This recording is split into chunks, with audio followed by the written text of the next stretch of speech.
Dans cette vidéo, je vais vous parler de comment réussir à concevoir lorsqu'on a une insuffisance ovarienne sévère et en plus de ça, des critères spermatiques altérés. Vous le savez déjà, l'insuffisance ovarienne en soi est une problématique qui peut vraiment entraver les perspectives de conception, mais en plus de ça, quand on la combine avec des critères spermatiques qui sont très diminués, bien évidemment, souvent les médecins vont être pessimistes et ça laisse aussi assez peu de perspectives et souvent peu de perspectives aussi de traitement et peu de propositions de traitement de PMA. Donc dans cette vidéo, je vais vous parler de la situation d'Amélie et de Victor, qui sont un couple fabuleux qu'on a pris en charge il y a un peu plus d'une année maintenant et qui sont maintenant parents. Ça, c'est la bonne nouvelle et je vais vous expliquer comment ils ont pu justement réaliser ce rêve de devenir parents alors que finalement les perspectives étaient très sombres et surtout les probabilités que ça se produise étaient inférieures à 1%. Mais pour travailler avec eux, nous avons utilisé une stratégie spécifique et en regardant cette vidéo, vous allez comprendre quelles sont effectivement les étapes à mettre en place pour travailler sur des situations extrêmement complexes et pour agir sur votre situation si elle est complexe d'une part, si d'autre part vous êtes en situation d'insuffisance ovarienne et si vous avez effectivement des critères spermatiques altérés, notamment avec une fragmentation spermatique qui est altérée.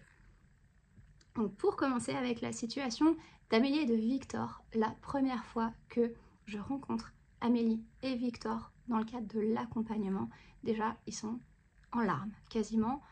Tous les deux, alors Victor un peu moins qu'Amélie, mais Amélie est en larmes, elle est affectée et d'ailleurs à tel point que je lui demande en fait, est-ce que tu peux m'expliquer juste qu'est-ce qui te blesse à ce point en fait, qu'est-ce qui te fait mal à ce point pour que tu sois là dans cet état d'effondrement? Parce que oui, l'infertilité c'est extrêmement dur, mais c'était quand même assez particulier pour moi de voir une femme s'y effondrer. Et en fait, elle me dit, tu sais Virginie, en fait, ce qui m'a vraiment touchée, c'est que dans mon dernier, parce qu'en fait elle m'explique qu'elle ne veut plus voir de médecin de PMA, ou qu'en tout cas elle ne veut plus aller dans des centres de PMA ou voir que des médecins finalement en cabinet, qu'elle a plus confiance, qu'elle a peur d'aller dans les consultations médicales et en fait quand elle m'explique son histoire, je comprends pourquoi, parce qu'elle m'explique ce jour en fait où elle se retrouve devant un médecin et le médecin lui dit brutalement, mais en fait je crois que vous n'avez pas compris, vous avez une AMH à 0,02. La probabilité que vous soyez maman avec vos ovocytes, elle est quasiment nulle. Si ça arrivait, ce serait un miracle. Et elle me dit, depuis que j'ai vécu cette consultation, j'ai cette phrase qui tourne dans ma tête en permanence. Je me sens plus crédible en tant que femme. Je me sens dénigrée, altérée. Et elle me dit, j'ai mal en fait pour ne serait-ce que ma condition féminine. J'ai peur de jamais être maman. J'ai peur de devoir absolument avoir recours aux dons pour être maman. Et en plus de ça, quand on a commencé les investigations du côté de Victor, on s'est rendu compte que le spermogramme était très altéré sur le plan de la mobilité spermatique, ce qui fait que avec une AMH très réduite, en général, on a plus de chances quasiment en conception spontanée que en FIV. Et en fait, dans leurs critères, on n'avait pas les critères d'un spermogramme pour aller sur une conception spontanée parce que la mobilité était extrêmement réduite. Et en plus de ça, un des critères qui est essentiel pour la conception spontanée, c'est d'avoir un taux de fragmentation qui soit le plus bas possible. Et là, on avait le taux de fragmentation le plus haut que j'ai jamais vu dans tous les accompagnements, qui était à plus de 80% de fragmentation. Et effectivement, quand on regroupait ces deux critères, moi j'avais fondamentalement très envie de les aider, mais c'est vrai que avec notre équipe thérapeutique, on s'est quand même vraiment posé la question de est-ce qu'on donne de l'espoir ou est-ce qu'on donne pas d'espoir, parce que le tableau semble quand même un petit peu sombre, et est-ce qu'on va vraiment pouvoir faire quelque chose? Et en général, ce qu'on fait dans ces situations-là, c'est qu'on est clair sur la situation. On leur dit, écoutez, voilà, nous, on pense qu'on peut améliorer tel critère, tel critère, tel critère. On peut améliorer probablement la fragmentation spermatique. On peut améliorer probablement la production d'œstradiol par justement les ovocytes et obtenir quelques embryons de qualité, peut-être avec des protocoles spécifiques. Mais il va y avoir tout un chemin à parcourir avant d'obtenir une grossesse évolutive. Et en fait, Amélie et Victor, ils sont ok avec ça. Ils me disent franchement, si on passe une année sur ce projet, être totalement focus sur ce projet, c'est vraiment ok pour nous.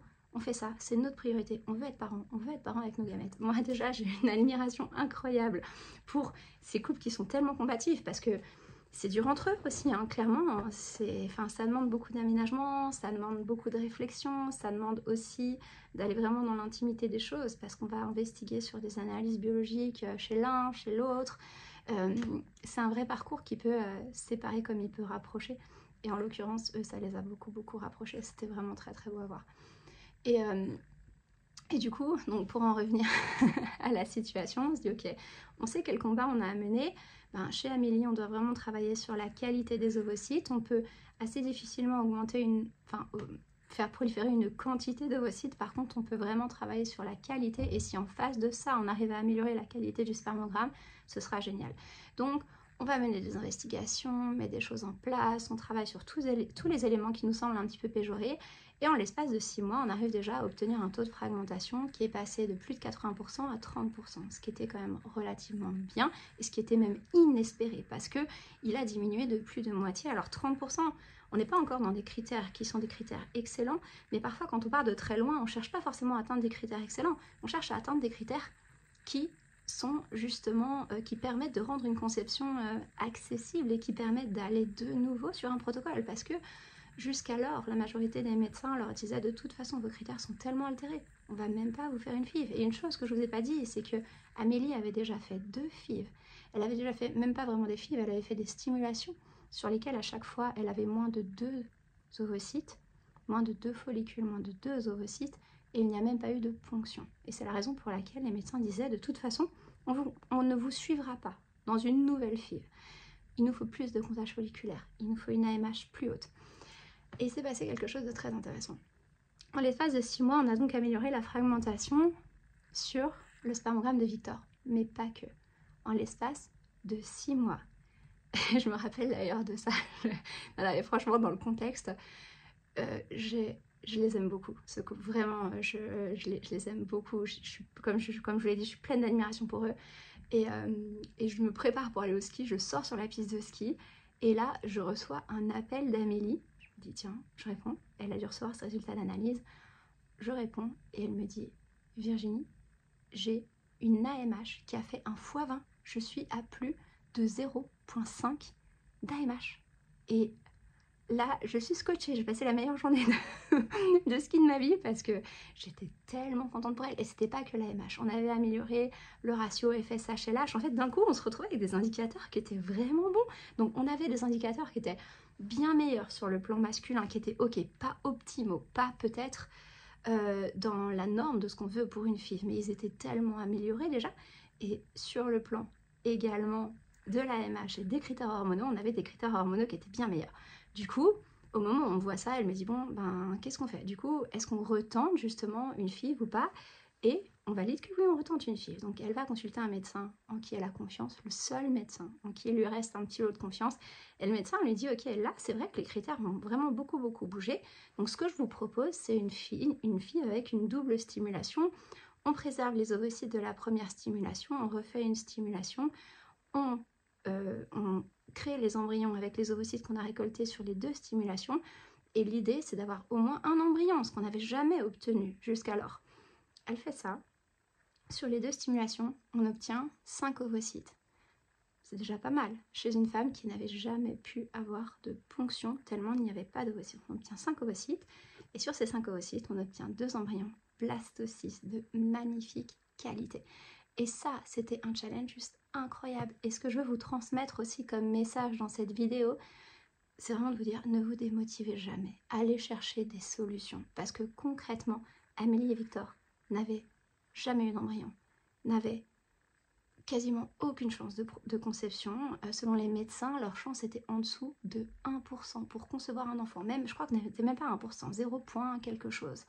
Et en fait, on a vu qu'en 6 mois, on a un spermogramme qui s'améliore, on a une fragmentation qui s'améliore, et on a un bilan hormonal qui revient quasiment à la normale. Alors, certes, avec une AMH qui est toujours dans le registre de l'insuffisance ovarienne, mais on n'est plus dans l'insuffisance ovarienne ultra sévère qu'on avait avant. Ce qui est assez impressionnant aussi avec Amélie, c'est que elle voit ses cycles changer. Elle voit la quantité de sang augmenter, elle voit la texture du sang changer, elle voit que ses cycles se rallongent et tout ça. Chaque mois, ça la regonfle, ça la regonfle. Elle a mis aussi tellement, je pense, d'entrain dans cet accompagnement, dans le fait de changer les choses, dans le fait de voir qu'à chaque fois qu'elle faisait des changements, il y avait des améliorations significatives. Et donc du coup, ben voilà, quand on repart sur cette nouvelle FIV, évidemment, on est gonflé à bloc. Et donc on obtient ces 2 embryons. Et là, on se dit, ok, relax. On arrête tout, enfin on arrête tout. On laisse ces 2 embryons congelés et on réfléchit vraiment au contexte d'implantation. Et là, je me dis, ok, on a 2 embryons.